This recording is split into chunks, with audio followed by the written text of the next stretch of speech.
you essentially have superhumans. You essentially have something that's almost like an alien. Yeah. That exists with these advanced primates, which is what we are. Yeah.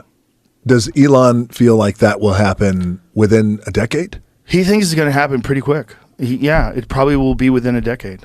Yeah, he thinks that once they start implementing it, and they've already started trials with human beings, and I think the first trials they're doing are with people with neurological either conditions or injuries. Yeah. And, I've also heard it talked about vision. They're going to be able to restore people's vision. They're going to be able to do some wild shit. By the way, brother, 10 years is right around the corner. So quick. 10 years ago was 2013, which is nuts. Nothing. That seems like like if you have a 2013 car, that's a fucking pretty new car. Yes. So, right. How was that 10 years ago? When crazy. I always tell people this. When I was in high school in 1981, a 1970 car was a classic. Yes. It was only 11 years old. Yeah. But if you had like a 1970 Barracuda, like, wow, dude, look at that fucking thing. Yeah. It was a classic already. But time seemed to move different then. Like 10 years back then seemed like a long fucking time. And as society and technology and innovation just spins at this insane, ever rapid pace, 10 years feels like nothing. Dude, it's the acceleration that we live in today. Mm-hmm. Yeah, absolutely. Yeah, there's so much going on. And I think when that does happen, there's two battles. What was your first car? My first car was a 1973 Chevelle. Well, how old were you? I was 16. Yeah, I was 16. Yeah. Yeah, it was a hunk of shit. I think I bought it for $350. Actually, I'm positive I bought it for $350. Yeah. It was worth $300. It died the next day. It died the next day. Yeah, but the dude took it back. There was something wrong with the engine. I'm like, dude, the fucking engine seized up. Was that like your boy from your hometown? No, like it was a guy I knew. But he took it back. And it died the next day? Yeah, it died the next day. And then I was always into muscle cars. I had a bunch of muscle cars. That was always what I was into. So, how old were you when you got your first one? 16. Okay, so I'm 15. I'm in a bar in Nashville, and I had no business being in a bar. It was downtown Nashville, and on Lower Broad, because at that time I had this fantasy in my head that I was going to be a country music singer.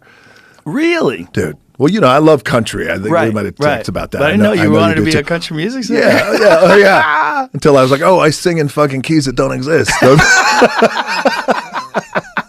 So it's going to be a short-lived That's hilarious. dream. But, dude, so I would go down to these honky-tonks. So I was down there with a buddy of mine named Downtown Bruno, and who's still one of my best friends today. And a drunk walks in. And he says, hey, who wants to buy a car? And I had no car at that time, no money. We just got evicted out of Hawaii. And I said, I'll buy it. And I had no money. I said, how much? He goes, $75, $80. I said, cool. I tell Bruno, how much money you got? He goes, I only got 40. I said, give me 40. So I give it to the drunk, who was probably high too as well. And I said, here, I'll come back and give you the other 40. So speaking of cool cars, it was a 77 Thunderbird. Ooh. Right? Blue. There you go. That was it. Only cleaner. That's it. So dude, check this out. So it was a hunk of shit. This is a beautiful one here on the screen, but mine was a hunk of shit. Give the drunk $40. I said, hey, I'll come back and give you the rest tonight. I get in the vehicle. I start driving down the road. Downtown Bruno's following me in his car. I'm like, fuck, I got my first car. You know how it is when you're a kid, right? You're like, this is it, brother. This is it. I'm driving down the road on I-65 down to Nashville, and I hear a lot of noise, some rustling. And those big bodies, they have the back seat and the floor is really wide. Mm-hmm. There was another fucking drunk on the floor.